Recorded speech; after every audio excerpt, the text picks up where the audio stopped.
All right, guys, welcome back to the Operator's Table podcast. This is officially our 4th episode, and as promised from the end of episode 3, I said we were going to have our XPEL rep, Cody Woolley, here, which we do have here with me, with us, and then we have Mitch as usual. What's up? And so we're going to get into kind of like who Cody is, and just kind of figure out what he does on a day-to-day. So, Cody, I mean, who are you and what territory do you cover for XPEL? Well, first off, I got to tell you, great being back to my home away from home here in Tulsa, hanging out with you guys. It's really been it's been a really cool journey, and it's a special place for me. I've really been able to grow up in many ways in the industry. Here, you guys have shown a tremendous amount of grace as I've been able to start to embark on this journey with you. And it's just been so much fun to watch that evolution of what you've been doing. So for me, being a part of XPEL, it really is a special place. And I've been with XPEL now for about 3 years. I live down in Texas, in San Antonio, where we're globally headquartered. Have a business development background, and a lot of that stuff is pretty portable, and it doesn't really matter what industry it's in. But specifically with XPEL, really a very dynamic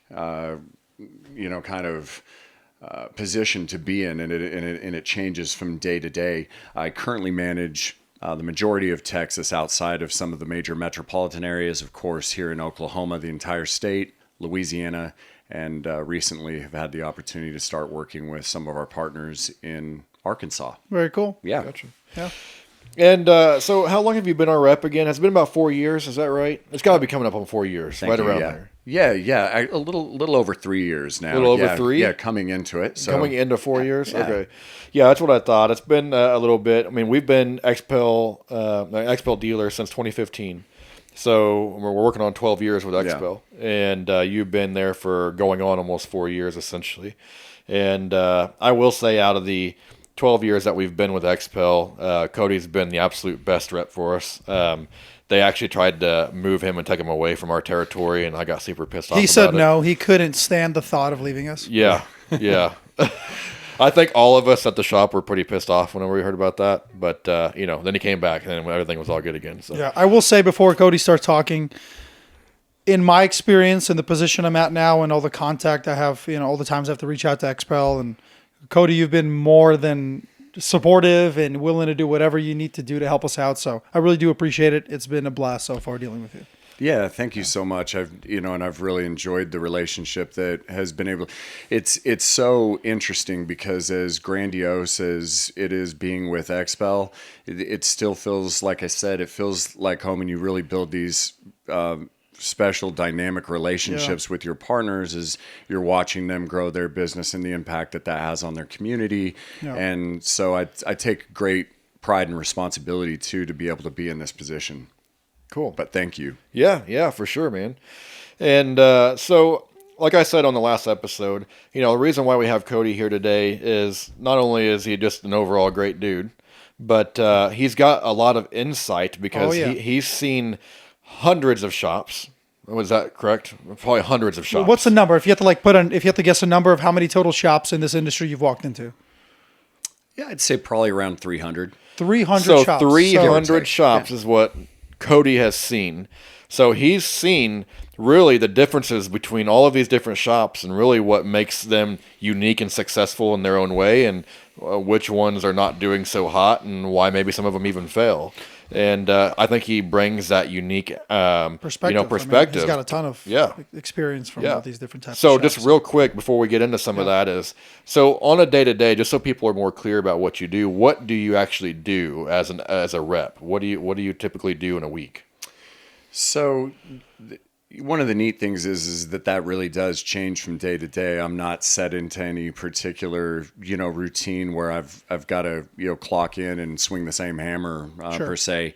It's in an attempt to be responsive to the needs that are evolving from my partners. And a lot of times that comes from the folks that are just getting their business off the ground, or maybe they had been in a different place and now they're coming to XPEL and they're saying, well, how can we level up? How can we get to the next step? So I'm going to be fielding a lot of those kind of questions, but also, as it's things come up and you've got to make a phone call. You got to say, we got to make this thing happen now, right? And so just generally being very available to our partners, but then also a tremendous responsibility to the company as well to, be a great representative to them. So internally, we're always working on what kind of new initiatives, or maybe we're having a product launch, or there's, an evolution in our technology, as you guys have seen. I remember one of our first conversations actually was you calling me and saying, hey, what is this DAP next? We've got, I remember that. Do you remember that? Yeah, I needed an uptate. There was an update on the software. Yeah, there was an update. Yeah. And admittedly, at the time, I said, well, you know what? I think you might know better than me. It was like my first day. But it's those kind of thought-provoking things that come to the table that help me to say, well, now you asked me that question, and now I have the ability to go and bring that value to somebody else who's I know is going to ask that. But yeah, you really never know, but a lot of times it's just trying to help somebody get a job done, and they say, hey, I've got this specific thing that's happening, and let's figure out a way to connect those dots. Yeah. So how many shops are under your belt right now that you actively manage, or not manage, but that you go to oversee, take care of? Yeah, oversee right now just a little over 200, about 220. Okay, so 220 shops that he's roughly actively talking to. Yeah, he has 220 owners that are probably buzzing his phone probably multiple times a week, just like we are. Yeah. And I can imagine what that's like to keep up with. I mean, that's got to be a hectic schedule. I don't envy you. That's a lot of communication. Yeah, in a lot of ways, I subscribe to that. I knew. Well, it'd be funny if you didn't. Yeah. You kind of know going into it, and they say, hey, here's kind of the larger body of what you have an opportunity to represent, and it's interesting because so many of the shops that are really performing at a high level, I may not really actually hear from or interact with them as much as I might somebody who is a new partner of ours. Sure. And so you've got a lot of stuff to unpack, and you want to kind of help them get to altitude in a meaningful way. But yeah, the conversation changes dramatically from shop to shop. Sure. And I think it's what's interesting is that you've kind of got this balancing act between being focused on the business development side, and then also you're building really great and hopefully very long-term relationships. So understanding the things that are important to them at a level that's outside of the business, that's part of the balance that you really are seeking to accomplish as well. Yeah, very cool. Yeah. So if you had to say, I mean, out of doing this position for a few years now with XPEL, what would you say was the one thing that probably surprised you the most about going into a role like this?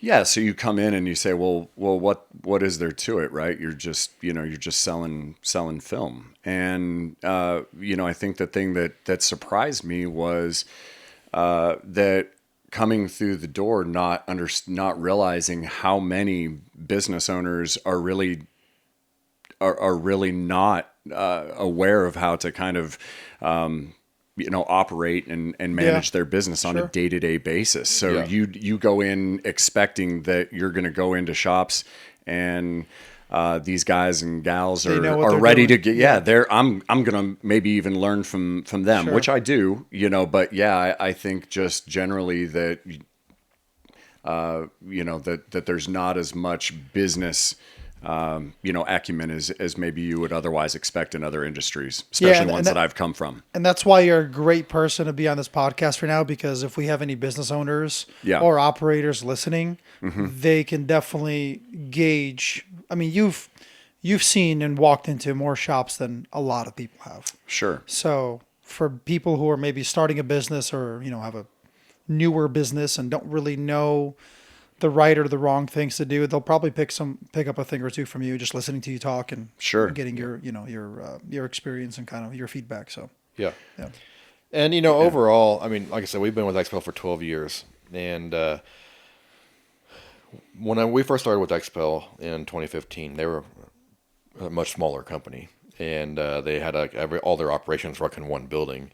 And in the last 12 years that we've been working with XPEL, they've now expanded globally, and they're a massive company. They're a stockholder company now. And, I mean, they've really exploded.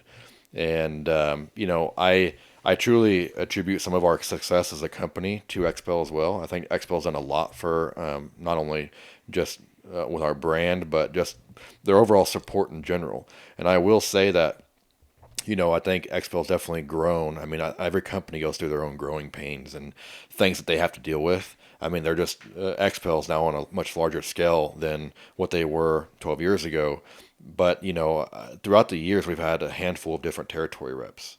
And, the difference between, in my opinion, between a good rep and a bad rep is somebody who never has constant contact with you, is following up with you to see if you're doing okay, and making sure that they're there as a resource for you at all times, and actually stopping by your shop and actually visiting you, and not just stopping in, popping their head in and saying, hey, what's up, you're all good, okay, cool, I'm out of here. Like, no, I mean, like, Cody, we go out to dinner, we hang out, we get to talk quite a bit about business. It's not just like a quick pop in and he's out the door kind of thing. It's more personable. And I have more respect for Cody than I did with any other rep in the previous history of XPEL. And so I definitely got to say that about him. I think that's what makes him a great rep. And the other reps I had before that never really did any of that. And that's really my biggest difference I can really point out between you and other reps between 12 years ago and now. Yeah. So, but anyway, so I kind of want to throw that in there, brag on Cody a little bit. I think he's a great dude. We're going to kind of talk about what the best shops have in common. And Mitch, I mean, I know you got some questions built up, so. Yeah, so obviously from your experience going into all these shops, talking to all these different owners, you'll have if you can split, you could probably gauge a percentage of the good and the bad shops just from your experience walking in, because you're getting the perspective of a customer walking in, right? Sure. You go through the front doors, you're greeted by the sales team or whoever is the first person to greet you. Yeah. You'll talk to the owner, you'll see the guys in the shop work. So my question is, when you walk into a shop for the first time, how long does it take for you to find out that shop's a winner? Yeah. What are you first looking for? How long will it take from you spending time in that building to realize, okay, this shop is on the right path going forward to grow, versus, okay, there's an issue here? Yeah. So I think that's interesting, because it kind of goes across the board for a lot of it's almost kind of a service industry. There's a lot of parallels. I've spent a lot of time building and running high-end music venues and nightclubs and in the Austin area. And one thing that we always emphasized was it starts with the customer journey. And Mitch, you really nailed it by saying, when you walk in, what is your initial, your first impression, right? Yeah. Like, and that happens instantaneously. Quick, right? It's all about perception, especially when we're talking about a premium brand or a premium service that you're offering. You have an expectation that you're going to be able to capture that high level customer, and it's all about appealing to all of the senses. And that's, in my opinion, that was something that we always seek to identify, and that is just everything. How does the place visually look? Is it clean? Does it smell good? Is the temperature right? Do they have, is it aesthetically pleasing? What kinds of merchandising am I seeing? Do I kind of visualize what kind of lifestyle is associated with this shop? Yeah. And there's kind of a really cool bandwagon effect that takes place in this industry as well. Is it's like, if I'm with these guys, I'm part of something. How am I greeted? the first thing I do is I walk in and is somebody, leaning on the counter, on their phone or, and I have to step over a bunch of trash on the floor. Sure. So you would say within the first few minutes you can get an idea if that shop is being ran the way it should. Just based on how you're greeted and how everything kind of looks. Yeah. And I will say that, like, even in our history as White Glove, we weren't always in the most aesthetically pleasing building. We were like in these, I don't even know what you really call them, but there were like, these business like complexes where they had these big massive bay doors. I mean, there was like a warehouse. Yeah, it almost looks like storage units. That's the one thing everybody always said. I was like, oh, you work in those storage units? Like, they're not storage units, but I see what they're saying. They don't know what else to compare it to. Now, I don't know how much that really matters. Like, okay, so the shop maybe doesn't look and that's what I'm getting at. Exactly. Pleasing, but the experience you can have there can still be top notch. And that's exactly what I'm getting at, because maybe when Cody first came in to visit us and he's like, oh, I don't know about these buildings, that's probably already a first judgment call. But then whenever he came inside, he'll probably see that, we had all of our stuff together. Everything was organized. Everything was clean. That's really where the wow factor came in for even a lot of our customers, where they probably came up to the outside of the building. They're like, oh, I don't know. And then once they walk in, it's like, oh, wow, never mind. This is a great place. And that's kind of like the atmosphere we've tried to make at White Glove, is to make sure that first impression when they walk in that door is just like, oh, wow, this is a place to be. And that's, we've always fought for that. There's I would say a good majority, 9 out of 10 companies that probably don't do that. They probably don't really have a welcoming atmosphere. Like you said, is the temperature set right? Is there like music playing? What kind of music is playing? If there is music playing, is somebody on their phone, or are they greeting you as soon as you walk in that door? There's a lot of different aspects, I think, right off the bat that really tell you, if it's going to be a winner or not. Yeah, and I know that you mentioned. Are the people kind of slouching over the counter? Are they kind of sitting down and, look lazy? It's funny because at White Glove, like, we don't even really have chairs for the sales guys up front. They stand. And if they are sitting, as soon as a customer walks in, the whole idea is for them to stand up and greet them. Yeah, so you're not doing it sitting down. Yeah. Is that a pretty common thing with shops? No, it's not. You'd be amazed at how many shops don't even have anybody at the front. Like the front desk, like welcoming area. Yeah, it's pretty common, and there's a broad range of different shops, and I think everybody has their own model that they go by. You see in the industry a lot of owner operators that it might just be them as a one-man band, and there's nothing wrong with that. Sure, that's how I started. I was that same person. Yeah, but you still focused on you still always met your customer where they were and where you would expect to be as a customer yourself. Yes, right. So the first impression is always going to be something that sticks. Paint me a picture of what that journey is going to look like. It's not just about the outcome, although that's crucial, but it's about how is that process of are the expectations being properly framed on the front end for what that experience looks like. And when I walk in, is there displays, or like you said, is there something running on the TV? Do we have content, and does it all, is there an alignment to where I say, okay, these guys have focused on establishing an identity? Yeah. It's like you can almost tell how serious a business is the moment you walk in, based on just how they have everything set up. Right.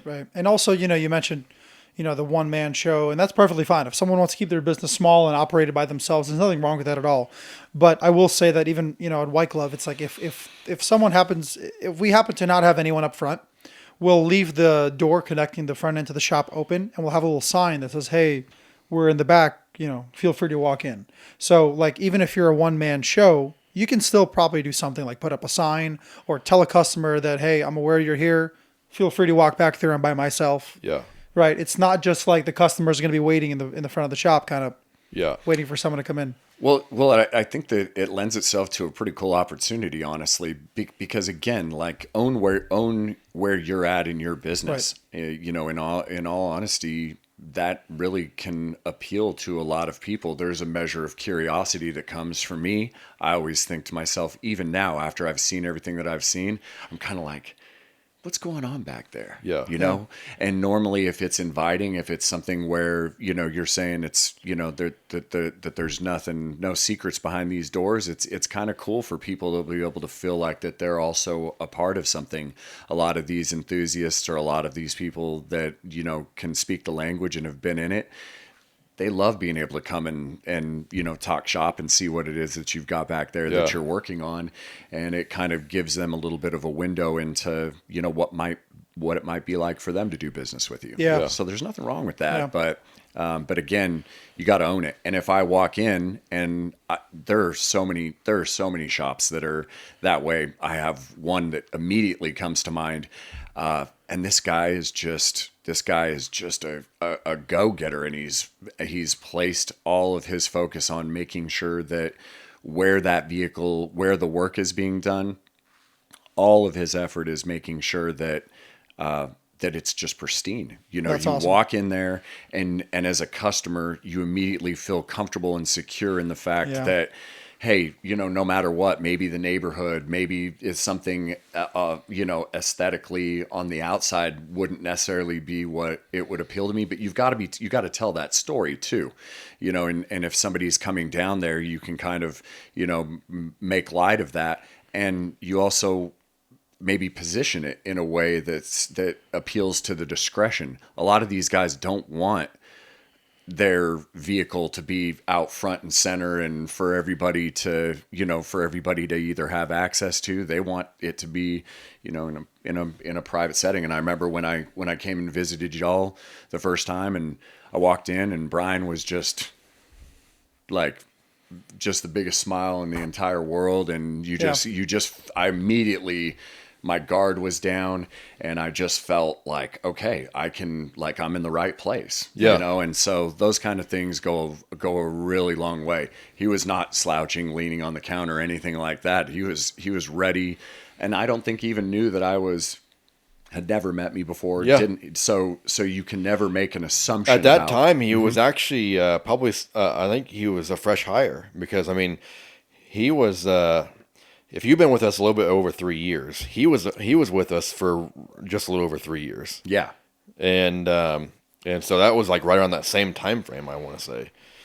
Yeah. And, you know, and even as a rep, he still walked me through how a customer would get walked through that process. You can never assume when you're in this industry, or when it's something that you wake up and you go and you do every day, you can never assume that your customer or anybody else also knows those things. Yeah. So, guys, you remember back in, I can't remember which episode it was now, episode 2, or maybe it was, no, it was definitely episode 2, where we're talking about why I fired 90% of my team, and that's because we created all these checklists and procedures and processes. One of those being how we treat customers when they walk in the front door. Oh, yeah. And that is what he witnessed as he became our new rep, is that system taking place. And that wowed him right off the bat. So already right there, that's a testimony to our processes that we've built and what we were talking about in the earlier episode. And this is why it's crucial for any business who's growing to do these things, because, you know, as an owner, you have a kind of an idea, usually, depending, I guess, what kind of owner you are. But I mean, usually as an owner, you have an idea of how a business should be run. And, you know, you're too busy doing everything. And, you know, that's why you need to start to be comfortable with delegating tasks out to employees, having certain employees in certain roles to take that load off, and make sure that you put what's in your brain, how you want things to be done, on paper so that they can follow your process. And so that's pretty much a testimony to that. Now, another question I had for you that I thought of is, you know, we were talking about how your first impression is whenever you walk into a shop right off the bat. Now, let me ask you this. Say there's this 20-year-old, right? He has no clue about business or anything, right? But he got maybe a massive inheritance check, and he started a nice shop, and he built it, and it's all super nice, and it's crazy, like over the top. And then you walk into that facility and you talk to him, versus like walking into a shop like our old location, and you see how we operate. Yeah. You know, can you can you catch that bluff essentially? That that's not a real operation yet. This is a kid that maybe came up from like a money background and has just got a good start. Or is it? I think we all have those. I think we all have those instincts where that if you're, if somebody's, trying to finesse you, and a lot of times today more than ever before, consumers are far more educated. There's so much information out there, and so they're going to come through the door, and most people, especially if they're prepared to get into upper mid-level purchases like this. They're gonna know, and I certainly am going to know too. But the advantage that most of the time that I have is I have some indicators that going into it that I already kind of know where that came from. You'd be surprised that there are not so many of those shops actually, of where somebody is just kind of tripped into it. Really? Sometimes maybe in a franchise model, you might see a little bit more of that, where somebody's looking at it out of the gate as an investment versus maybe like a family bought someone a franchise or something like that. Yeah, you might see a little bit more of that, but most of the time, if they've taken the time to build out, and again, the first impressions are gonna you're gonna capture people, and you have an opportunity, even if you're not all the way there, you still have an opportunity to win a customer. Yeah. What's funny, I bring that up because before I started White Glove, I was working as a technician at Ford, and one of the technicians there had a very wealthy family. Yep. And he was working there as a tech, but then he wanted to get into detailing, and so it's funny, they got money because he fell off like a McDonald's place set, and so they sued him for millions of dollars. Like, we all had to pay him millions of dollars. And so the kid, he was like 18, 19 years old. He had a brand new Ford Raptor at the time. It was all decked out with wheels and lights on it, and he wanted to become a detailer, so his family, got him a place, built out this nice shop, this super nice business for him, and then like within a year, he was out of business. And that's kind of what I'm talking about is, sure. If you're able to catch, flops like that, but if you say it's not a very common thing, then okay, I can understand that. But I was just kind of wondering what your mindset was on that. Yeah, I think that even without it there being a facade in some way that's there, I think you can have, in a short period of time, you can have a conversation with somebody and know if it's certainly going to be something that's going to command a higher ticket. You're going to know. Yeah, exactly. Mm-hmm. Yeah. So you're basically saying that, you'll find out once you start having a conversation with somebody and you kind of seeing how they interact with you and how they answer questions, and you kind of get a judgment on, is this guy really serious or. Yeah. Walk me through a day in the life, right? Yeah. It's kind of show me the operation, and, and again, back to somebody's identity for their business, you can kind of see if those things are, if those things are shoring up the right way. Yeah. That's what I wanted to ask you. So you walk into a shop and you meet the owner for the first time, or maybe it's a store manager, a manager, or owner. It doesn't really matter. But when you have that conversation with them, does their personality directly relate or correlate to how the business is ran? What I mean by that is the owner taking his perspective on how important the business is for him, or the type of personality he is? Are they hiring people with that similar personality, whether it's good or bad? Are you seeing it translate from the owner down through the employees? Yeah, it's interesting. I think, again, that kind of actually transcends across a lot of industries. It's funny, sometimes you walk into a restaurant, or you walk into, really any business, and you say, man, there's a pattern here, right? Yeah. I think that your curiosity leads you to a place where some of the first questions are, tell me about your team. How long have they been here with you?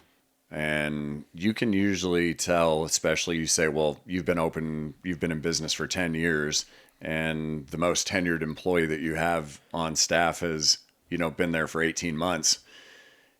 You start to identify and say a pattern. It's like, well, this keeps happening to me. I can't keep anybody. There comes a point. I mean, that happens to anybody. That happens to the best business owners. And it's just kind of comes as the price of admission, but for the most part, you can start to see personality traits in somebody that would say, maybe this person financially or in the back of the house would be, probably be a good fit. May not necessarily be the person that is going to build an effective team that's going to go the distance. When you first, again, this is just talking about like impressions and your experience with meeting people for the first time. Can you tell a business is successful before you see their numbers? I think for the most part you can. I would say that my response to that might be a little bit different than others because I don't want to be in a position to where I'm unprepared. So I'm going to do quite a bit of due diligence walking before I go through the door. So that perspective might be a little bit skewed. There's a lot of indicators that would lead to that. But yeah, I think you can walk through the door for the most part. And unless, like you were asking, Myron, unless it's somebody that came into a substantial amount of money, you can see by the layout, you can see by the way that people move, you can see by the way that the shop is set up.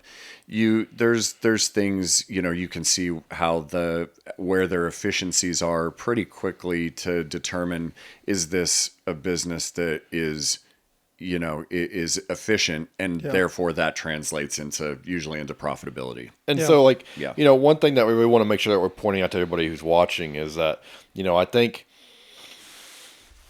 I think the majority of shops that are out there are probably more in that category of what we're talking about right now, of like not being very too impressive. And, just kind of, like say White Glove, for instance. We how we operate pretty well.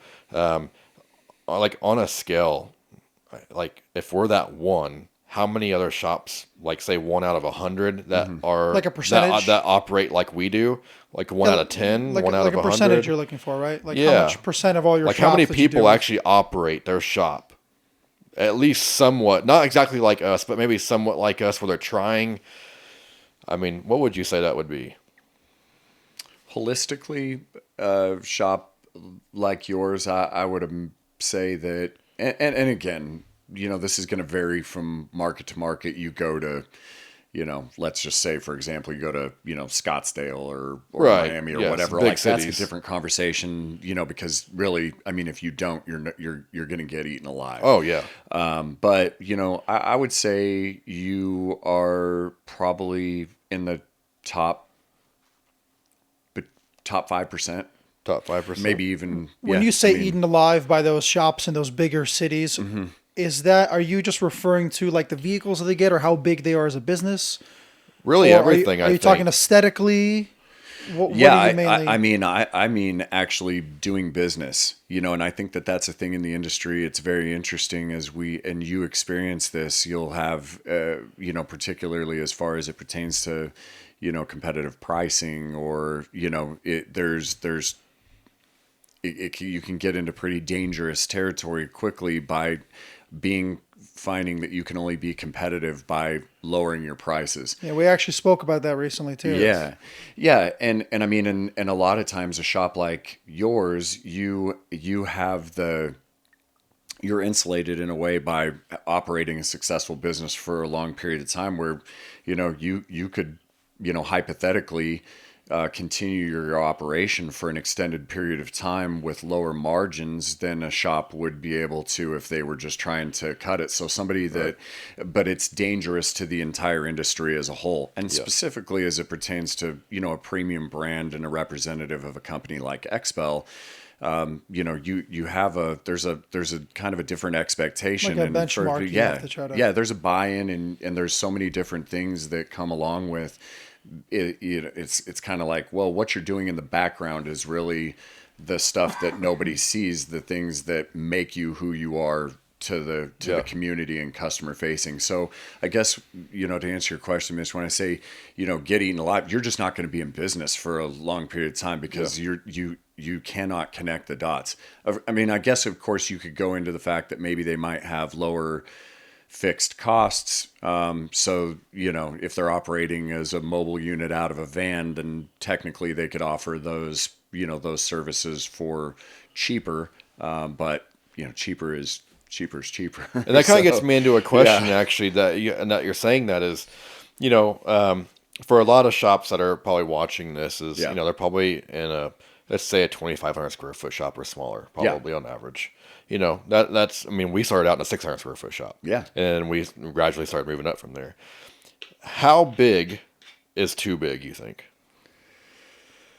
Before it's just like, it's not really sustainable. If like something were to happen, like say another COVID thing happening, you had to be shut down for a couple weeks. How much overhead is too much overhead? I've heard different answers from a couple different bigger companies in the market, and I see that there is a limit, and I kind of want to know what your thought is on that.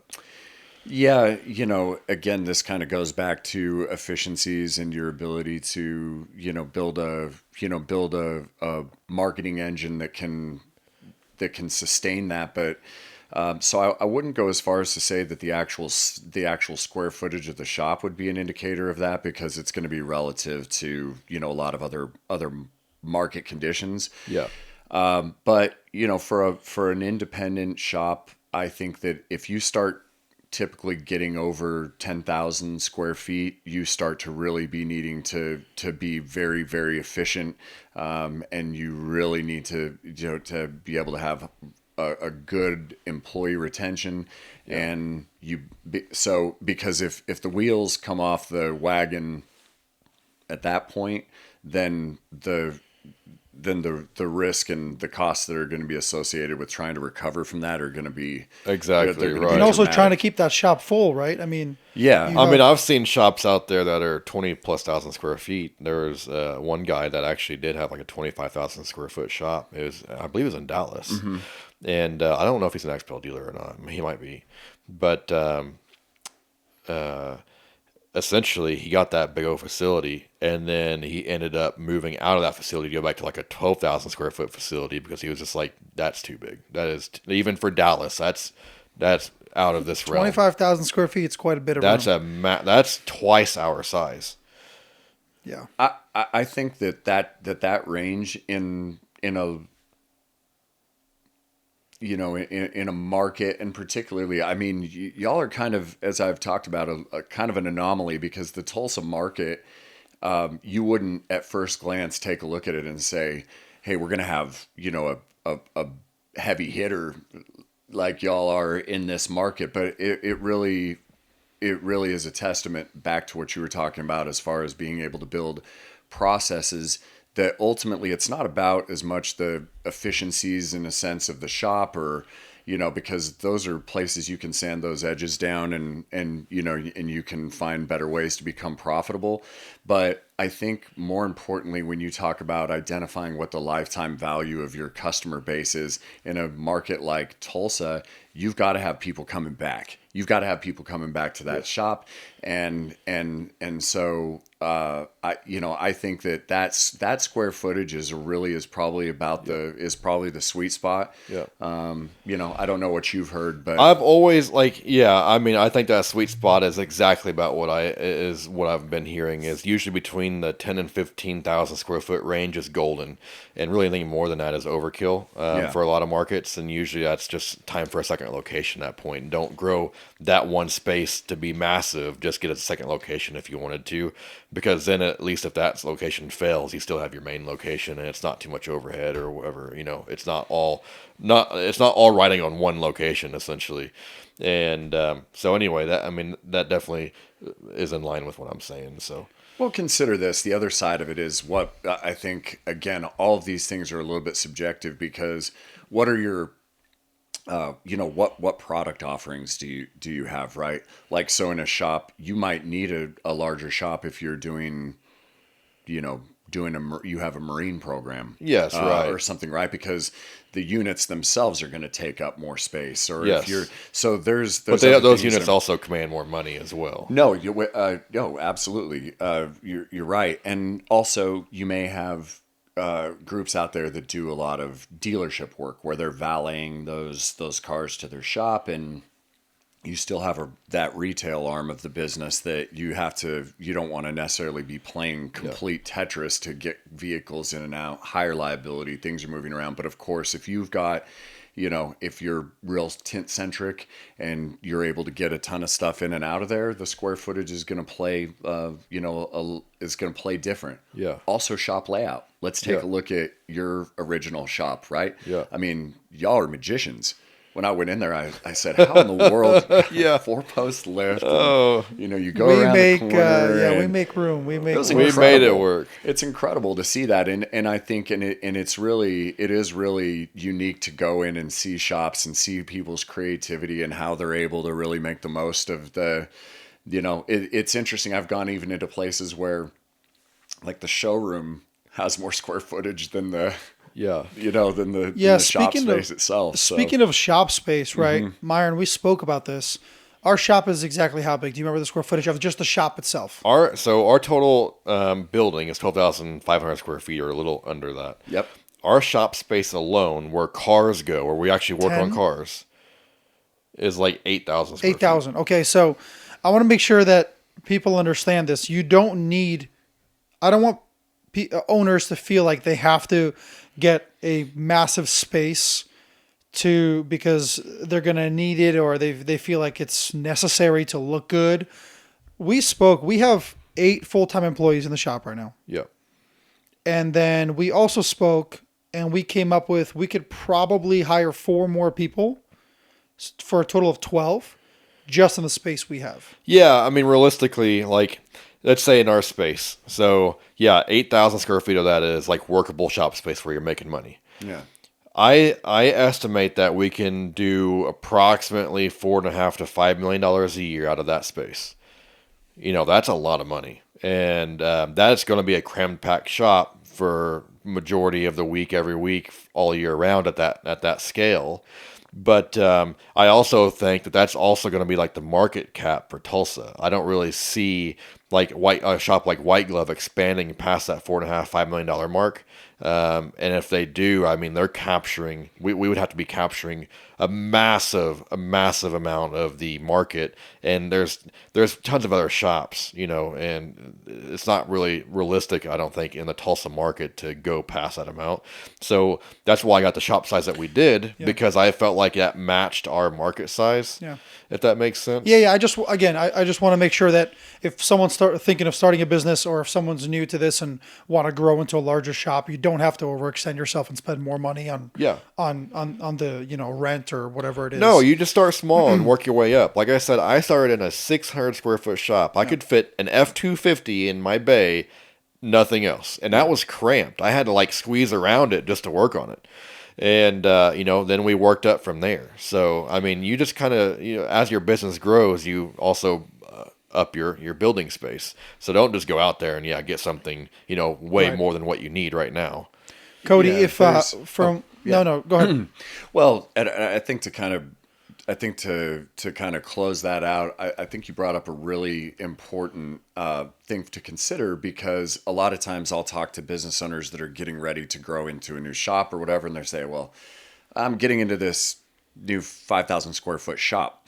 Well, it's really important to consider the fact of how much of that real estate is actually generating you money, right? Because if it's a 5,000 square foot shop, well, what of that is actually shop? Yeah. Right. And so you've got to think of, so I think that your question initially, to circle back around to that, I think that, that square footage, like you were saying, you're 12.5, but a lot of that is in the showroom and is in.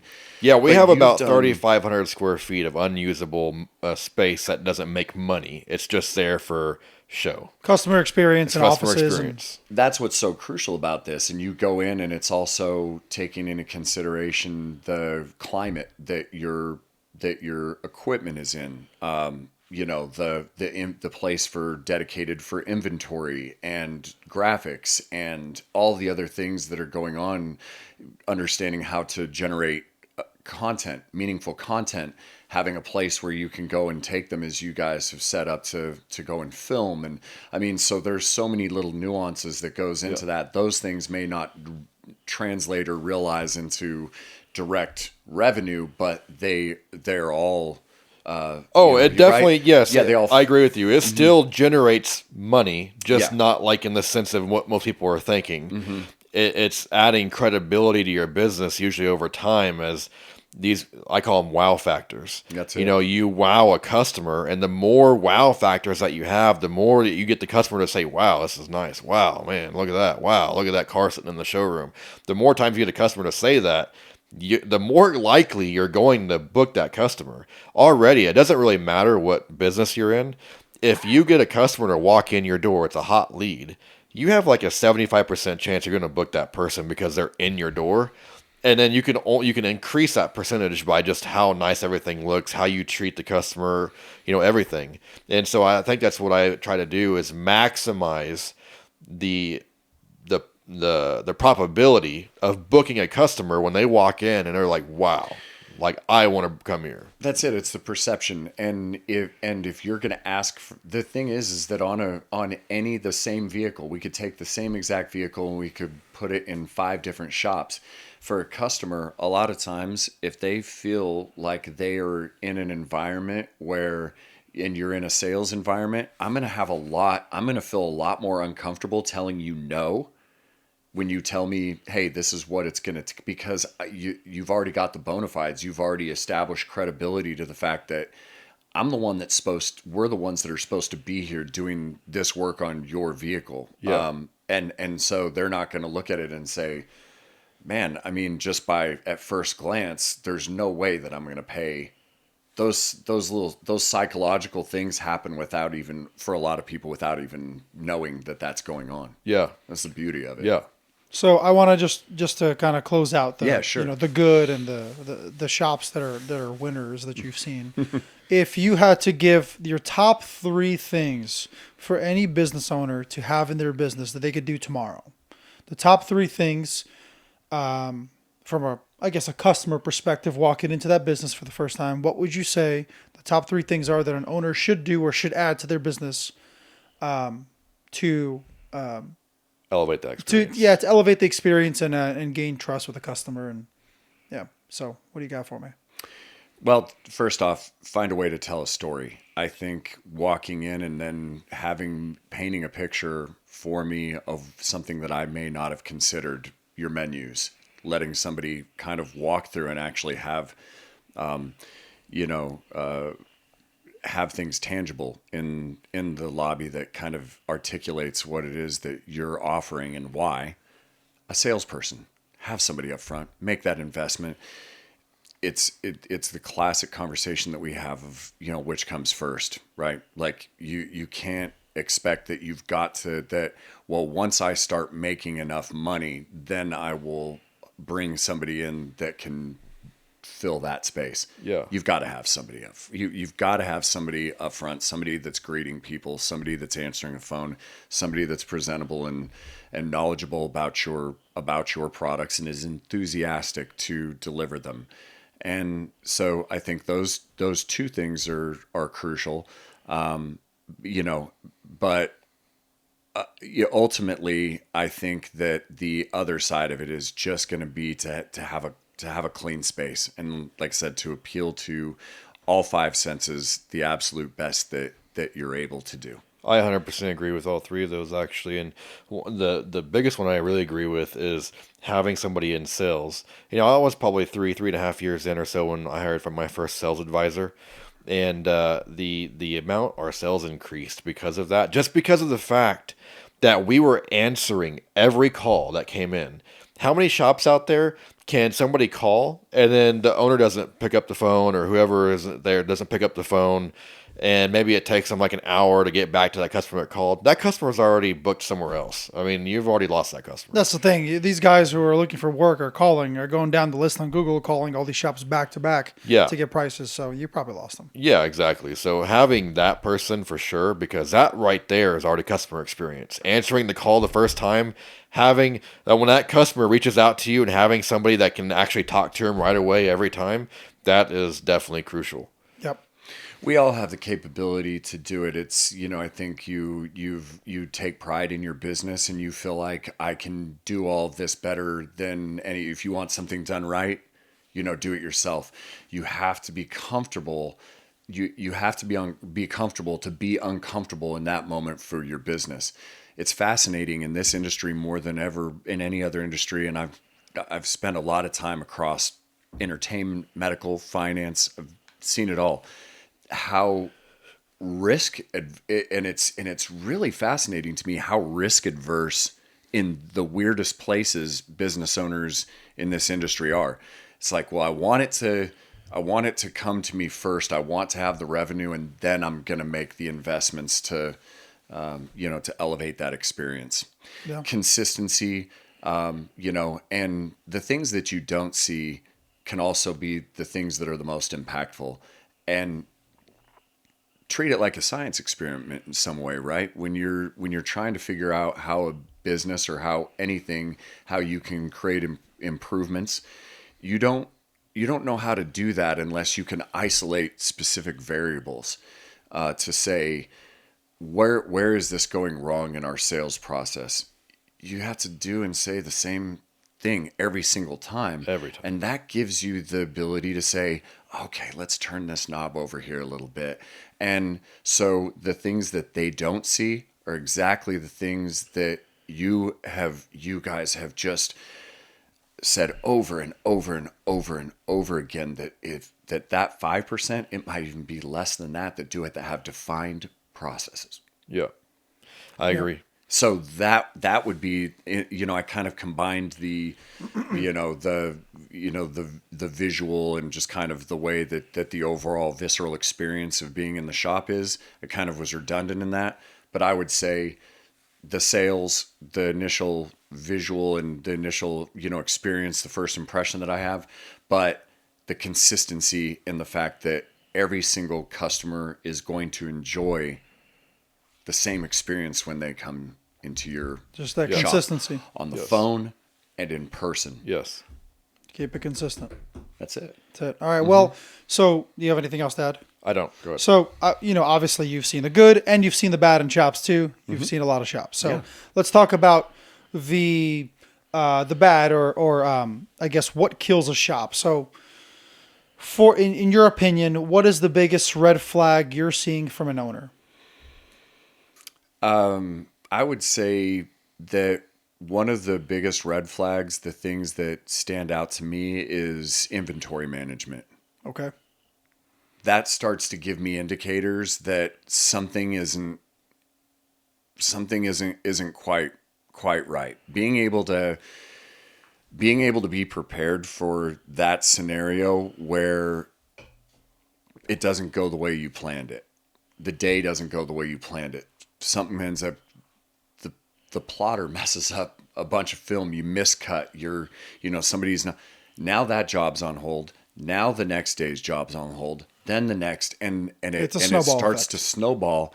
And you don't look at what is unrealized in that scenario of what you missed out on trying to fix that problem. So put yourself in a position to where, I would always say, put yourself into a position to where you are prepared for the unexpected. Yeah. Yes. And so, anyway. I agree with that actually, because we were actually in those shoes.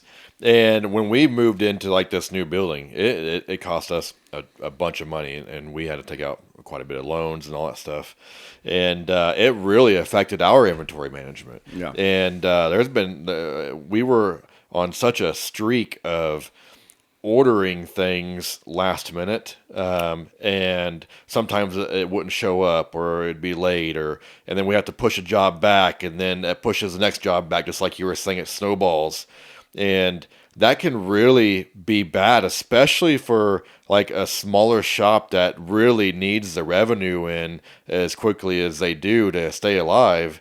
And we were able to, absorb that to a degree to where, we got through it. Yeah. It was definitely a tough time for us to do that, but it was a risk that I took in order to get into the spot that I'm wanting to be in.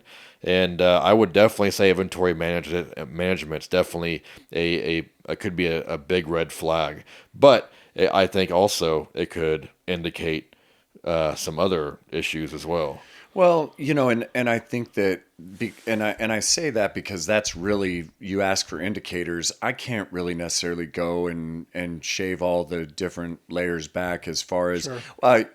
What I will say is when I see high employee turnover, that is unwillingness to invest in continued education, upskilling your team, or the hiring process maybe isn't great, and maybe they're bringing in the wrong people. And today we understand that probably one of the greatest gaps in the industry is not necessarily the capacity for a business to have a successful operation. Directionally, it's in a great spot. You have all of the fundamentals, the processes, everything in line. But if your team is fragmented and you're trying to, bring people in, or I start hearing that you're having to sub work out, that, which by the way, we know that exists, and that's just fine. Yeah. But you start to look at your bottom line, those things start to add up. I find it fascinating when I talk to shops that are with other brands or with other companies, and they're like, send me your price sheets and let's compare what this is, and you're getting granular over, $20 or $30 or whatever a roll of film. See, and I think that's where a lot of shops also fail too, because they're looking at the price of material and they're just like, what can I get for the cheapest? Right. And that's all they really care about. Yeah. And to me, like, I don't have that thought process at all. I'm not about what is the cheapest. I'm actually looking for usually what's the most expensive, because usually that leads me towards a better product. Not every time, but typically that's the way it goes. You spend more for a better product. And I've tested many products out throughout the years. Sure. And XPEL, I mean, yeah, it's not I wouldn't say it's the most expensive. It's also not the cheapest. But I think it's probably one of the best products I've tested out there, regardless of what some other people might say. I've never had an issue with it. And I think that some of the guys out there that do talk bad about it are just people who are just haters in general of XPEL for whatever reason it might be. Maybe they got turned down or whatever. I don't know. But, in my case, I don't know. I'm just looking for a great quality company and material overall. And XPEL, it fits my vision as business. Like, that's what I would want to be. I would want to be like XPEL. If I could expand and have multiple locations, I would want to have that same image as XPEL does. Yeah. I think it's also healthy to know that the industry is healthy in the sense that if there's multiple products or multiple brands that people are raving about, that's a good thing. If it was, we got this one company who has really good products, really good quality, yeah, and then everything else is just kind of crap, that wouldn't be good for the industry. It's healthy to have competition. Yes, that makes products better, makes other companies strive to outdo another brand or whatever it is, and that's really good for this industry. So. Yeah, and what's crazy is how I guess it's like I think you might have told me this earlier, over 300 brands of like PPF across the world. It's and growing. And that's yeah, exactly. It's like, and I mean, that's just crazy to me. Yeah, the industry is alive and well, and it's been growing for years now. Yes. I mean, I remember when I first got into this industry and, I looked at paint protection film for the first time, and I had this conversation with a coworker of mine at the time years ago, and I was like, man, it'd be really cool to have a paint protection film that also has a color change aspect to it. Sure. Because it's either color change or paint protection film. Some people want both. And sure enough, now we got brands all over the place coming out with different colors of paint protection film. And as years go by, those films get more stretchy. They get easier to apply. Sure. So it's growing. It's healthy. Yeah, and as one brand makes their product great, then all the other brands are like, man, I like that. Yeah, and they try to compete. Yeah. And that's why you need to have competition, like you said. It's because it always pushes the bar higher. and it makes companies want to always be better. Yep. And XPEL is a part of that. I mean, they always push for innovation and making their products the best out there. And, that's why I like XPEL. I think you guys are really hitting the nail on the head here. And, of course, the irony of this is when you're a premium organization and you have customers coming to you and they say, well, so-and-so down the road is offering the same thing for 20%, 50% cheaper. Great. Right. So you're selling on value. Yeah. You're selling on reliability. You're selling on sustainability, that I'm going to be here tomorrow, that we've made investments in carrying, and we've made that extra investment to say we're willing to pay a little bit more to ensure that not only you are going to be there to protect your customer and that they're going to have the confidence through your self-warranty process, but that also you have a company behind you that is also making substantial strides as there's paradigm shifts in this industry to make sure that they're able to stand behind you to do the same thing in most cases, sight unseen. Now, of course, there's going to be scenarios where we look at something and, it's very clear that there was an error in the installation or whatever it is, but we even have a tremendous amount of grace with that with a lot of people, but we also offer... I mean, of course, XPEL has to watch out for their own financials as well. They can't just warranty every mistake out there. Yeah. They have to understand, too, the difference of, this isn't an XPEL issue. This is a you issue, Well, you're able to handle that with kid gloves. The cool thing about it is, unlike majority of companies that are out there, and why we say, well, is it worth a little bit of an extra investment to look at this holistically and say, you're not considering maybe behind the scenes what is going into innovation, what's going into product development, what's going into other advancements in the industry, what kinds of things are we doing globally to make sure that that we're able to represent enough of the market share to be impactful and to bring additional value to our dealer network. You have seen this happening at a breakneck speed of where customers say, well, what is it that you've done for me lately, right? What are you doing for my business? So much of that is happening behind the scenes that people don't really understand or see. If you saw and you've been down, Mitch, you've been down, Myron, I don't think you need to come down and hang out with us. I told him that. I told him he's got to go see the facility. facility. I haven't seen the new facility. I've only been to XPEL whenever I first went to training in 2015 when they were in their one original location there. That's pretty impressive. Myron, it's so does that come cheap for someone to make those? And I'll tell you what, go out there and just do a little research and look for how much it costs to go and go to some of these private training companies. Yeah. And by the way, I don't want to I've been to a lot of them, and they're really some really good ones. There's some ones that are not so good, but they're really, so I don't want to take away from that. I think that there's a place for all of that, but you're talking about the number one state-of-the-art training facility in the entire world. With the facility is one thing, but you go down there and you spend time with these guys. Our team is second to none. These guys have either been business owners of their own. They've walked in the shoes. So I would say those kind of things where we're able to offer that at a cost that is just, it's crazy. The amount of film or products that you burn through when you go down there to get trained is exponentially more than the cost of the actual class. It's a no-brainer. And we say, look, for anything, even if you've been in the industry for 20 years, if you've been still the benefit that you get, the technology, being able to go down and taking advantage of things like, hey, how about DAP? Yeah.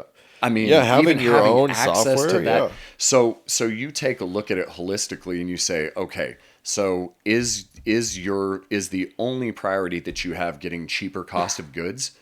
Well, okay, maybe XPEL isn't for you. Yes. But if you look at maybe the top 5, companies that are out there and compare cost sheets, if that's really what you want to do, you're going to find that XPEL is making sacrifices to make sure that we're able to offer the best products, the best services, the best support, the best marketing, the best technology, and doing that at near the same cost that our competition is. It's crazy. Yeah.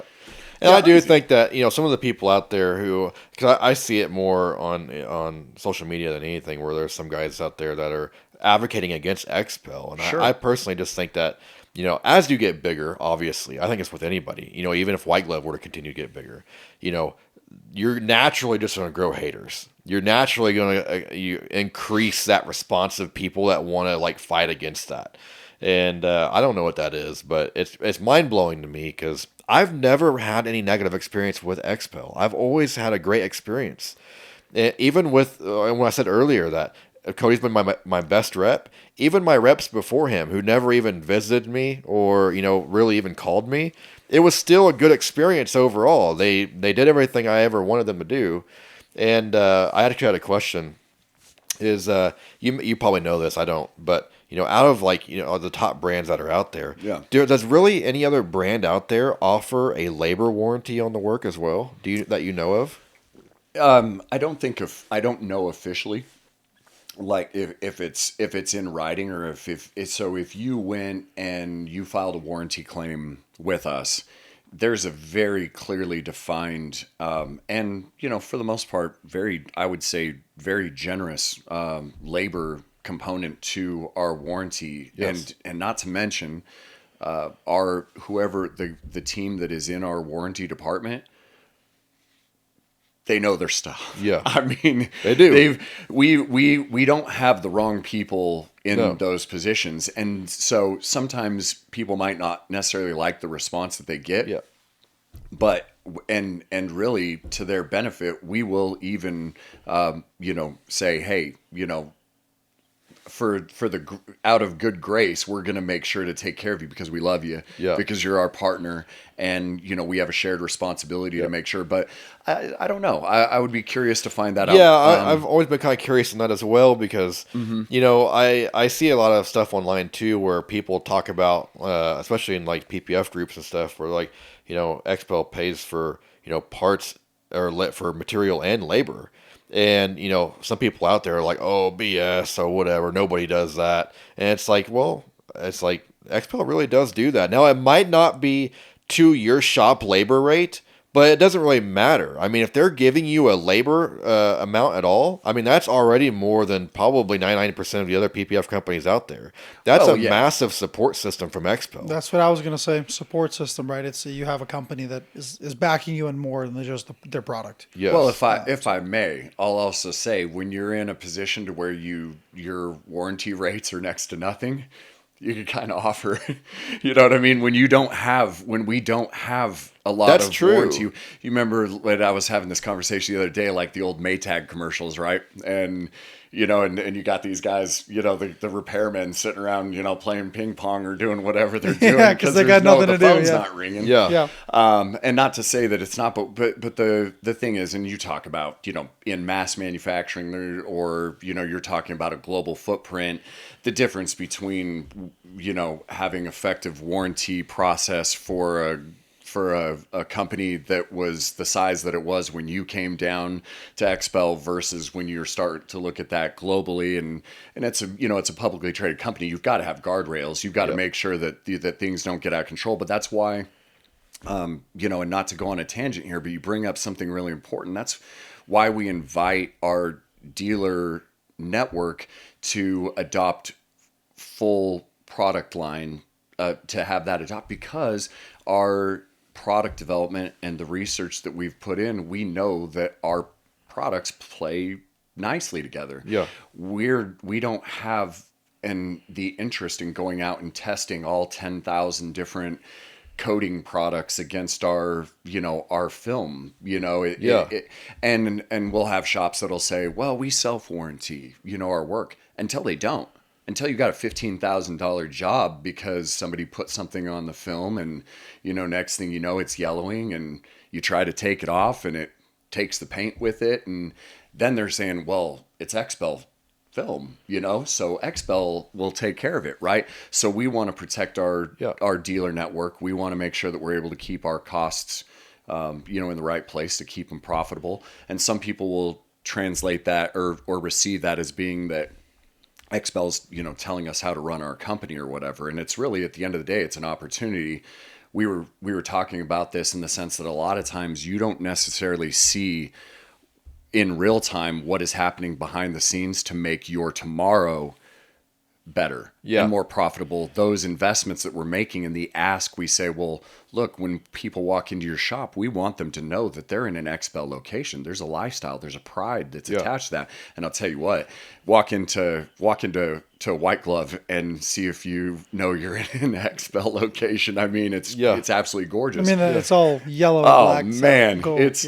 I mean, it's so cool, and again, you have that sense of pride. But not to get off topic, but I would say that from a warranty standpoint, if you're not having to do a lot of warranty claims, then you can be really aggressive in saying we'll stand behind our product and our services even beyond what someone else might be comfortable. Hey, sorry, I was going to say, and what I'm getting at here, just so everybody kind of understands why we're even talking about this, is it goes back to customer experience. Why not partner with your own business with a brand that has those same values of wanting to wow a customer and have a great customer experience, and that has built that reputation.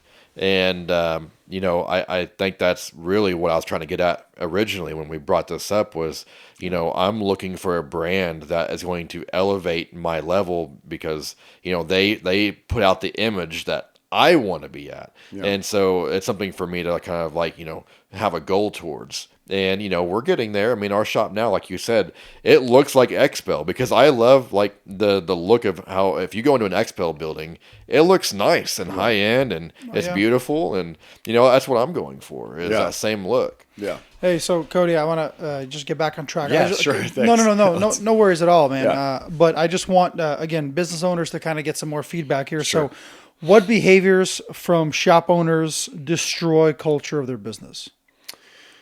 From what you've seen. Yeah, maybe it's what the behaviors are neglecting to understand their to understand their workforce. I think that not making the investments on the front end to paint a picture of what it would look like to build a career inside of your organization. So you're really big on this paint a picture, this initial image. Absolutely. That's kind of your main thing. That's what you've been talking about the most. I do. I that is a thing that I think that you have to. You have to create you have to create a picture for people so that they can understand what opportunity is in front of them. If you treat it as if people are, beholden to the company and that they couldn't do any better or, whatever that might be, and they're there to collect a paycheck, then that's what you're going to get. How many shops fail to provide this image and this greeting and this experience on the first few minutes that a customer walks in? How many shops fail to provide what you're referring to? I would say that the number is alarming. Really, it's a big number. High. Yeah, I would say 3 out of 4. 3 out of 4 shops, really? Wow. That do not, and let me go back to that, because what I meant to also say is that picture is painted to your team, right? To the guys that are working with you. Go in and sit down and have a conversation, with you, right? Yeah. Like if I just said, Myron, go down, go out of the room, let's sit down and talk about what your experience is. Being able to, I talk about this a lot, being able to remove the ceiling inside of your organization and say, this is what a future with our group can look like for you. You can grow inside of this organization. We're willing to invest substantial resources in your education and in your development. And if you don't tend that garden of your workforce, they will leave. Even if you think that you're doing everything, I pay my guys well, and I don't understand why they keep. I promise you that it's because you don't have the finger on the pulse of your the team. Owner from the top down. Right. That was my next question to you. Is this what you're talking about with the owners? and how they should operate and how they should go about their business and their behaviors essentially. How much do you see that affecting the trickle down effect to their managers and down to the shop employees and sales guys? Dramatically. Yeah. Yeah. I mean, I think that probably is the number one killer in a business, is if you're not able to build a thriving culture where the next person through the door doesn't come in there. If you think for a minute that you have full control of what's going on inside of your shop, I can guarantee you that you don't. Does that fall on the management team for not picking up what the owner has envisioned in his head of how he wants the business to run? Yeah. Or is that on the owner for not properly training or getting good management? I mean, I'll always say that the owner, the onus is on the owner to be able to. And I think we both agree with that too. 100%. There's always any issue that you have in your business always starts at the top, right? It's never going to get corrected in the middle or on the bottom end. It's always from the top, and then that kind of trickles. Once top, you don't. I'm not saying like be militaristic, but kind of in some ways being able to. Yeah, I just mean that if there's an issue in the company, yeah. It usually, to correct that issue, you have to start at the top with the owner and work your way down. Yeah. It's not going to change within the middle of the business with the management maybe. The owner has to set that example and set expectations. That's it, unless the owner has fully deputized their management team and they're not present. Sure. In this industry, I would say unless you're multi-location,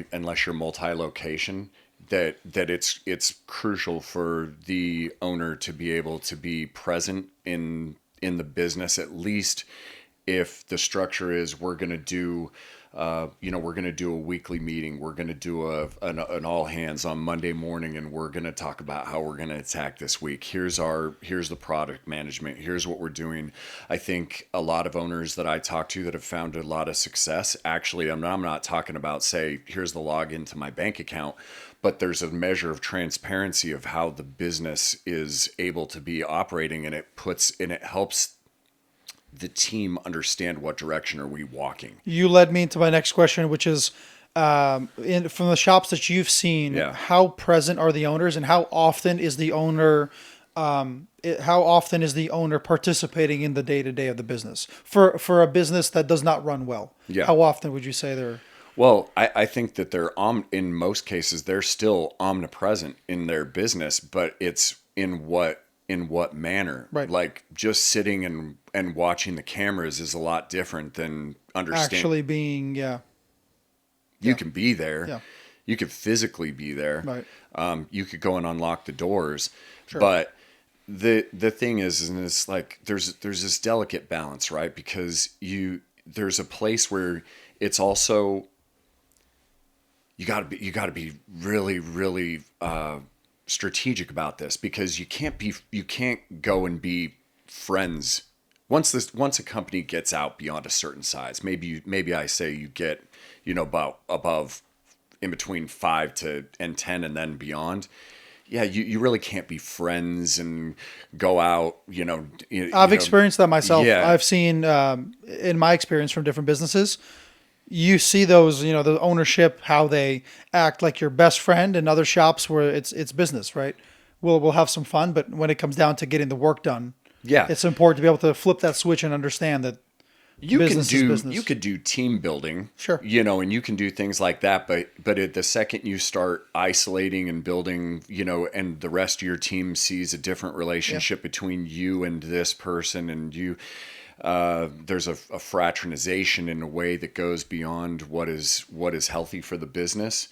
I think you're probably setting yourself up for failure in that way. But being present in your business, means then you show people that you have a genuine interest in their future and in their well-being, and you talk about watching landmarks in their life happen. You start seeing them starting families, and you see them buy their first home, and you see them you see their dreams coming true.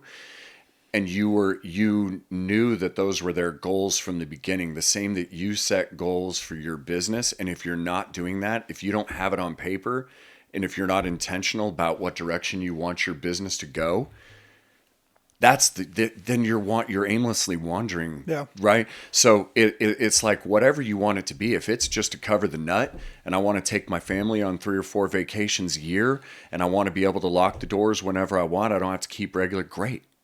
If that's your goal, do that. But if your goal is to build something that is going to be an impactful, you're going to be a national player, you're going to be somebody who has the opportunity to, to go and build multiple shop locations. We have some guys inside of our system that, let's just say like Mike Burke, for example. I mean, you listen to that guy's story and you see the path that he's taken and you watch the things that he did. Maybe everybody isn't going to agree with him on everything, but what you are going to see is you're going to see somebody who set a goal who just had that vanishing point on the horizon and said, no matter what, I'm going to get there, and knows how to build people, knows how to build leaders, knows how to delegate. And when you see those kind of things happening, and it's not just always about the business, and the vision, you also have the ability to hold people accountable too. So I sit down with you when you're first hired and we talk about compensation. Well, what your goals are and your compensation might be different than what somebody else's might be, but I don't know that and then, you fast forward and you say, well, in 3 months, who do you want to be inside of this organization? Sure. It's not saying, what is your 5-year plan? Well, I don't know. If I could tell you what my 5-year plan was right now, chances are pretty good that my goals and my vision are probably not well enough to find, because right. And I mean, now, of course there's going to be outliers to that, but I guess what I'm saying is that having that true, genuine care in understanding what direction your team wants to go, and saying, hey, look, if we all do this together, there's an insane opportunity for you. All of a sudden, you're going to start talking to people in that organization. They're going to say, I'm proud. I've been here for 3 years. I've been here for 5 years. I've been here for 10 years. I started out as an install support technician, and now I'm managing this place. And, that's a special, that's testimony right there. Yeah. To touch on what you said earlier with, being the owner, being friends with their employees, and how people approach that in different ways. In my experience, and we even spoke about it, on previous episodes, where you don't want to get emotionally attached to any one employee. Right. You don't want that connection. And the more friendlier you are on a daily basis, the harder it is to let that employee go if something happens where that employee should not be employed any longer. Yeah, that's whenever you start mixing emotions into business. Yeah, and that's where I mentioned that you can't have motion with emotion, because your emotion is going to slow you down on making the best decision for your company. Sure. So yeah, you don't want that. I don't think, at least in my experience, what I've seen from different shops that I've been at. It's a good baseline. Of course, I've also talked to a lot of people in their organization where it works out beautifully, where everybody is friends and everybody goes out, grabbing, and maybe that. I don't know, work. But I kind of disagree, though, because what happens when a situation goes down and something unexpected? Sure. This one guy you knew for the longest time, he's a great guy, and something happens. Mm-hmm. How do you now have that conversation with him? Hey, we go out every Friday, but I'm going to let you go. You're no longer employed here. It's much harder to have that conversation. No. After going out on a daily basis or a weekly basis. Yeah. Because you don't know. It's your business. It's your baby, right? It's what you care for more than anything is keeping the business alive and healthy. And if the right decision is to let someone go, it's much harder to make that decision. Even for the guys who have their team, who they always go out with, you never know what happens. And I will draw that hard line there and just say that any shop owner out there that does that with their employees, where you guys are hanging out or going out after work and your guys are creating some sort of personal relationship outside of work, you're wrong. Do not do that. I agree. As much as you might want to, as great as a person that person might be, you've got to draw that line between you and employees, because otherwise you're going to make things unbearably more difficult on yourself whenever you do have to make these tough decisions. This is coming from a guy talking from experience. No, it is. It is. And I want want to reiterate, I align with you. That's why on the front end I said I was, referring to the fact that there are people that will disagree with us. Sure. And yeah. they'll say, well, I've built something, and that's fine. Yeah. I think that the important thing is again, back to what your goals are. A lot of people in this industry, and it's also different than what I've experienced in a lot of other industries, is remember that in business, how crucial it is to have an exit strategy. Yes. Right. The thing is that, so many times we're just living, one foot in front of the other and just looking at the ground. But I think that as a serious business owner, as somebody that's looking to build things, you have to get to a place where you're able to diversify your interests. Maybe they're inside of the same industry. Maybe they're wildly different. But, ultimately in the long run, unless your mission and your goal is, hey, look, this is just the thing I want to do for the rest of my life. It's the thing I love. And I'm not going to grow. And I don't want more people, more headaches, more problems. Fine. That's your identity. That's what you want to do. Great. But if you're talking about growing and scaling a business and looking downstream, it's setting it up, it's setting up your processes, it's setting up your highest probability of success will be not only to identify how do we create successful operations today that are able to have measurable growth through times of uncertainty, to a place where I'm saying, how do I build enough value in this to long term be able to go and embark on other other journeys in life, I guess. Yeah, I got one more question for you. Yeah, go for it. So from what you've seen, what is the shop that went out of business the fastest and why? Well, interestingly enough, it's obviously without names. The shop that you did see go out of business the fastest. What is the reason? Why did that happen? The shop that justifies having to give things away to build their business. The one that tries to also, funny enough, tries to become such close friends with their clientele that they find themselves constantly giving away the farm. So would you say it's similar to what we just discussed, where you don't want to build like too close personal relationships with your employees? The same goes for customers and clients. Would you agree?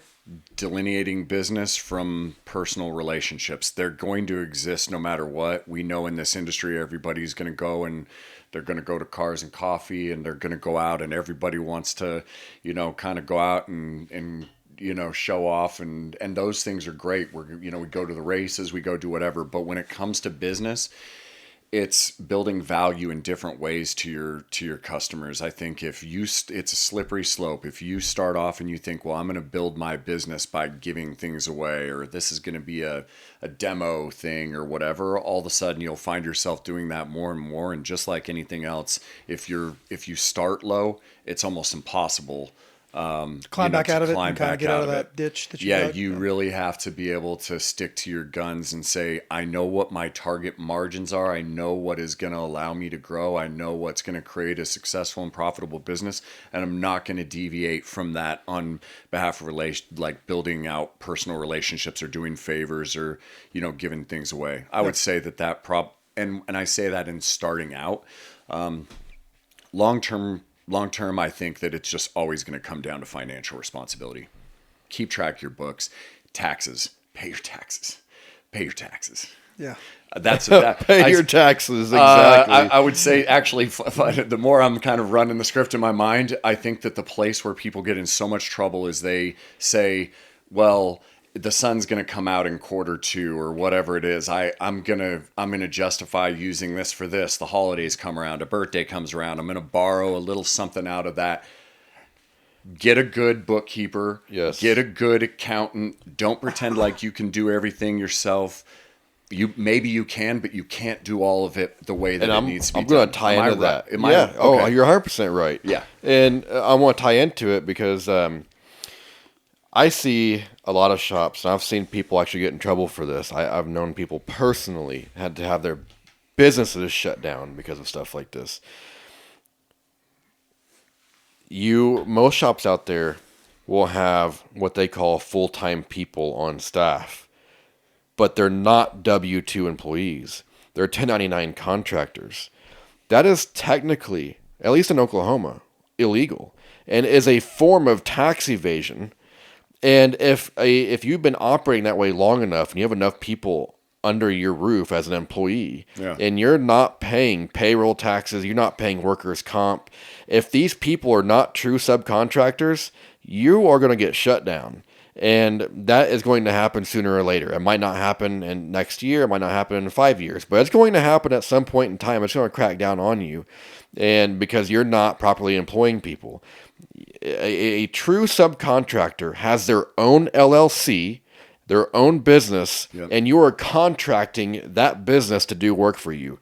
If a person does not have their own LLC, their own subcontracting business, that's not a subcontractor. You're employing somebody illegally. That is mistake number one that I will say right now. And mistake number two is people trying to avoid paying sales taxes on their materials. Where in Oklahoma, for instance, we have to pay sales tax on all material that we sell. And so we have to, when we build prices, we separate the material that we use versus the labor that we that we charge. Yeah. And taxes are not charged on labor. They're only charged on material. And if we did not do that, eventually that's going to catch on with the Oklahoma Tax Commission. They're going to be like, you've been in business for this long and you're supposed to have paid in, they'll dive into your systems, whatever they have to do. Yeah. You should have paid in $100,000 in tax over the last 5 years and you haven't done that. We want that money now or you're done. Like, we're putting a padlock on your doors. And that's going to happen. Sales tax and actually making sure you employ people legally. Yeah. Yeah, I experienced that myself, which I'm not going to get into the specifics of that, but 9 years ago, I worked for their place. I didn't know any better. I was younger. I was working on a 1099, but he was providing all the tools I used. I wasn't paying for my own gas. Everything that the business had was provided through the business, and I didn't know any better. And sure enough, it was a learning lesson for me too as an installer. So if you're an installer listening, make sure you're employed correctly. So yes, exactly. Yeah. You are responsible for the taxes that you have to pay on a 1099. Yes. You have to pay those taxes. Yeah. So if you are not responsible with your money, you need to be at a shop that's going to put you on a W-2 and make sure those taxes are paid for you. Yep. Yeah, as a business owner, it's incumbent upon you to, when you have people that are relying on you for their livelihood, to not cut those corners, leading by example and setting other people up. You turn around and you help lift them up through those learning experiences, and some of them come the hard way, but that's a place that you can't escape from. The other thing is, and I'm not calling anybody, lazy or whatever, but we live in a day and age where there is unlimited access to information. There is unlimited access to being able to go and identify these things that can be impactful for your business. You don't necessarily have to take everything and trust but look, do your own research. Go out there and do your due diligence to figure out where you're at in your business, the life cycle of your business today versus where it is in 5 years versus where it is in 10 years. Just identify some of the things that can save you that time and save you that heartache. And long term, I think that's going to translate to successful, building a successful foundation for your business. Definitely. Yeah. Sweet. What else you got? I think that's it, man. I'm going to talk your ear off for another 3 hours. Come on. I mean, if you got a couple more questions, I know we're like just a little over an hour and a half at the moment, or probably right about hour and a half. But if we got a good conversation going here, and this is a lot of good, useful information. So if you got a couple other questions, pick out a couple of the best ones that you got. Let's see what I got here. So, aside from painting a picture to the customer, Okay. I guess do not disturb does not work. It really is on do not disturb. Look at that. Unless you call twice in a row. Is that how it works? I think so. If you send back-to-back calls or back-to-back Really? messages, Did you know that? because then it's like, maybe we've got an emergency here. Well, I'll keep it over here in case it rings again and Just in stop case. it. Yeah. But I had no idea. Thank you. Hey, there you go. So, see what I got here. Okay. Well, scrolling here. Mitch had a bunch of questions prepared beforehand, and so yeah, I'm scrolling. I have a bunch of pages in here. Okay. Well, you've made me realize, where my default position is you're saying, aside from painting a picture, right? I don't think I realized. I don't know that I really realized, how central that is to the information. You're pretty passionate about it. I am. But again, you're a guy who walked into so many different shops. Yeah. And you're seeing so many different situations for people, and I'm assuming that from your experience walking into these businesses, the businesses that paint that nice picture for you are the ones you remember, the ones you enjoy being in. So it is important, right? I mean, this is coming from someone who has been in so many different locations. For sure. Employees, when you look at the successful shops versus the unsuccessful shops, what patterns are you seeing in the employees themselves that will distinguish, or that you'll see in the good shops, but not so much in the bad? What patterns of employees, or their tendencies, or their behavior, whatever it is that you're seeing? Give me some patterns from the good and the bad.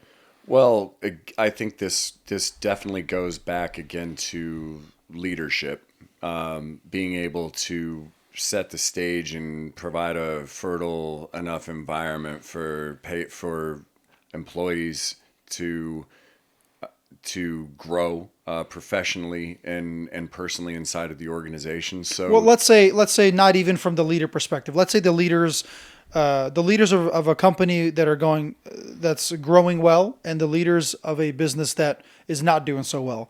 What are their tendencies to hire? What kind of people do they hire? The personalities of people, or in how they act. Well, they're gonna want to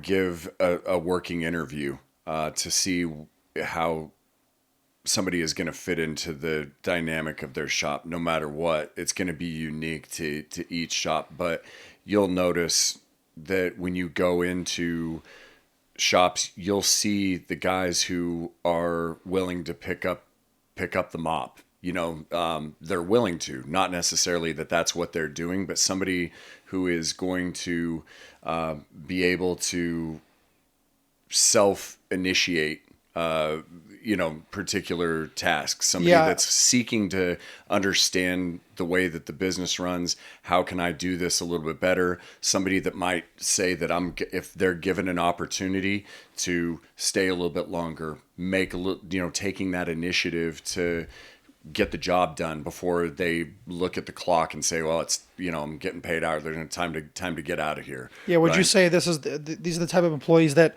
almost treat the business as if it's their own?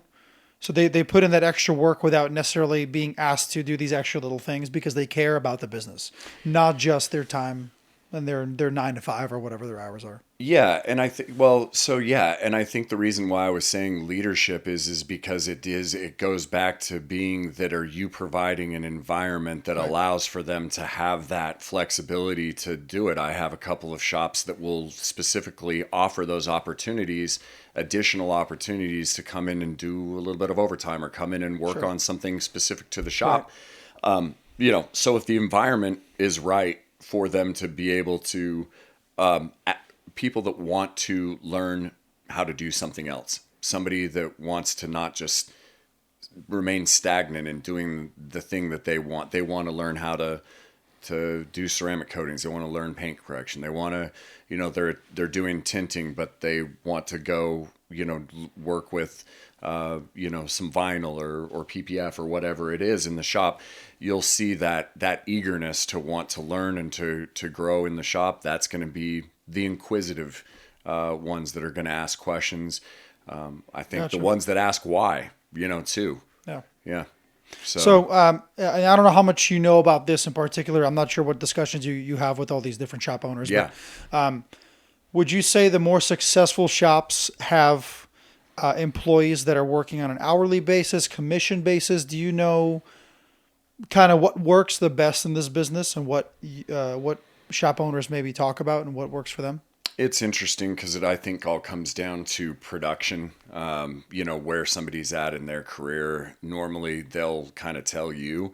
I think that you'll see a lot of times for stability, you'll find people that'll want to work into some kind of a lower salary, but with something that may be moderately uncapped to be able to have participation in, in a ticket to a degree. And again, depending on if it's tint or PPF or whatever, are they involved in some capacity in the sales environment? But I would say that when you take a look at an industry like this, where for a lot of times it can be seasonal, being able to put you can't expect in a lot of cases for your staff to be able to manage money enough to be able to, have that pay scale be variable across the years. So finding a baseline and saying, here's what we have allocated for payroll. This is what we know a percentage. If my labor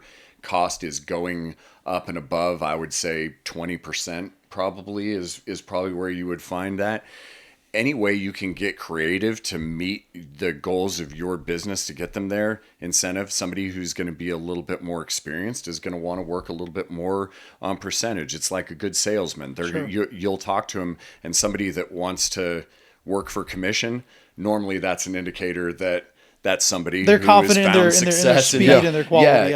I remember, working for when I was younger I had a summer job working for a roofing company, and you have kind of the piece rate, concept where it's like the guys who are humping the shingles up the ladder or whatever and things, those guys are getting paid an hourly wage. They're showing up, they're clocking in or whatever.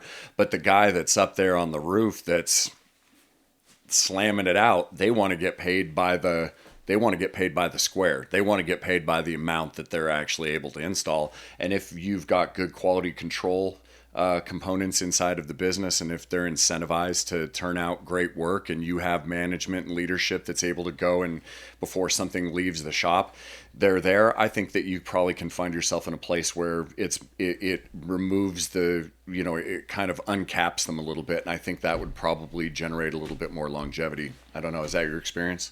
Yeah. I mean, I would definitely say that I agree with that for sure. Mm-hmm. Sweet. Yeah. All right. Well, I'm not going to ask any more questions. I'm not going to hold you up here all night. You're not going to. All right, real quick. So we're going to go ahead and kind of wrap this up here. But real quick, I just want to know, it's been a little bit, obviously it's been 12 years since I signed up with XPEL originally when they were just doing PPF. Sure. And I know the requirements have changed over time. So as of like right now, what are the requirements to become an XPEL dealer right now? So ultimately, the requirements to become an XPEL dealer are to have full product line adoption for the services that you offer. So, for example, if you are offering advertising window tint, you're carrying XPEL Prime window tint. If you're offering paint protection film, you are carrying the Ultimate Plus line of paint protection film. If you're offering color, and you're in the fashion side of it to any degree, that you're carrying, that you have and are carrying the inventory and are offering the color line, windshield protection film. So, I mean, we have such a beautiful suite of products that are available. We want partners who are proud to be with XPEL, that are going to be outstanding brand ambassadors, that are going to take advantage of the digital assets that we offer. You must use DAP cutting software. And the fact that we would even have to say you must, right? Like the AP is like the best software out there. It's insane, and it's moving in such a really neat direction. It really is. I tell people it's kind of the command center of your business, and Yes. so It most certainly is. yeah, it's so cool. And if for anybody who hasn't gotten a chance to dig deep into it, I mean, it's kind of just like any tool. It's it could be just functional, or it can be dramatically impactful to your business. And I'll get through this quick, but like thinking about like product cost, and you're thinking about this or whatever. Yeah. What if we were able to show you how to exponentially multiply the turnout of product of services that you're doing. So that's a big deal. Ultimately, we want people to be proud to represent XPEL, and that they're going to take advantage of our training program. So I think just an exclusive mentality to coming on board with XPEL is going to be the expectation. Is there a purchase requirement? So to come into XPEL, you would need to buy into any of the product groups that you offer. Okay. And in some cases there are deeper levels of saturation, maybe from market to market. So like for example, here, there's not going to be a lot. There's not going to be shops that are going to be coming on board in that capacity here, knowing the investments that the other shops in the area have made tremendous. You want to make sure those shops are going to be serious. So you want to make sure that they do invest by buying some product right off the bat. Now, is there like a monthly like requirement as far as like how much they buy every month or every year?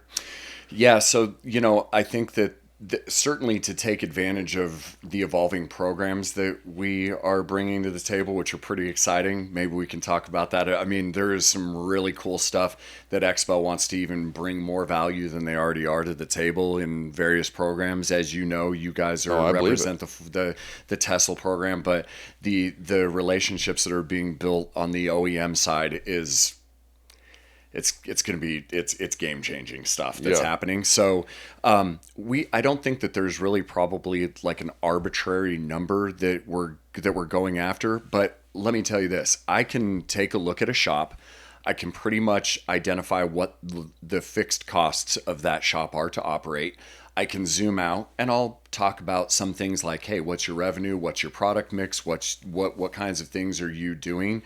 And I can start putting numbers together, and I know if I multiply this, what is it going to take for you to be a successful business in this space? And if those numbers aren't lining up, probably a good chance that we need to have a different discussion. Yeah. Right. So, that number is going to be relative to the size of your business. But if I can look at it and I say, first off, these guys are growing with me. I set these I say expectations, but I set these kind of goals for us.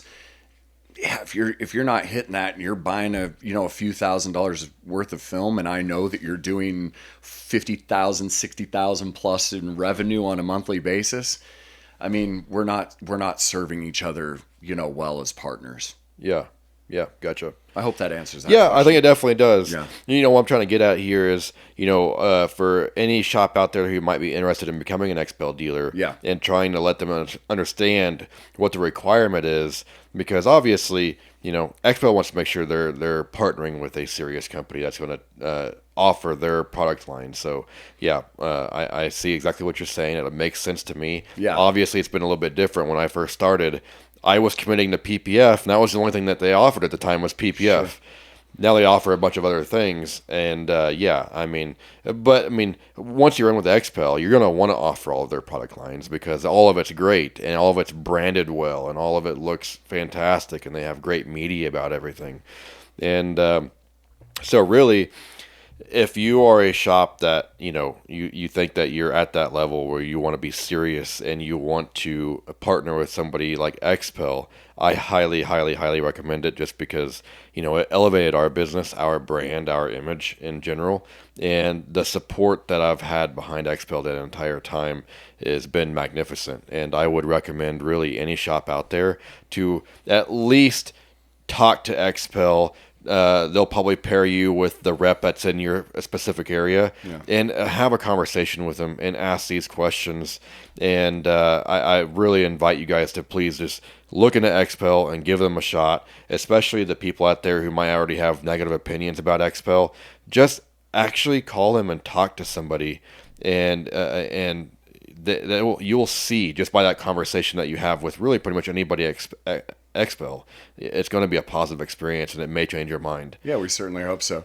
It's interesting because, and I'll leave it there, but you bring up a good point, and if you're listening or and you're expanding on that thought, that this is the difference between what separates very successful businesses from ones that are going to flounder and maybe not succeed, is you're hearing somebody say, let me show you the path to how you can be with XPEL, instead of being a business who is saying, I'm going to eat with my arms on the table and I'm going to do everything I can to make sure that nobody else comes on board with XPEL. Yeah. But what is fascinating about it is that, and why there are probably a lot of people out there that are upset with XPEL and have negative things to say about XPEL, is that we ultimately end up rejecting, between 80 and 90% of the businesses that ask to come on board with us, because there still is a measure of exclusivity to being with XPEL. And if it's not a great fit, it's probably because it's not a great fit for you either. Like we're doing you a favor at the same time. So,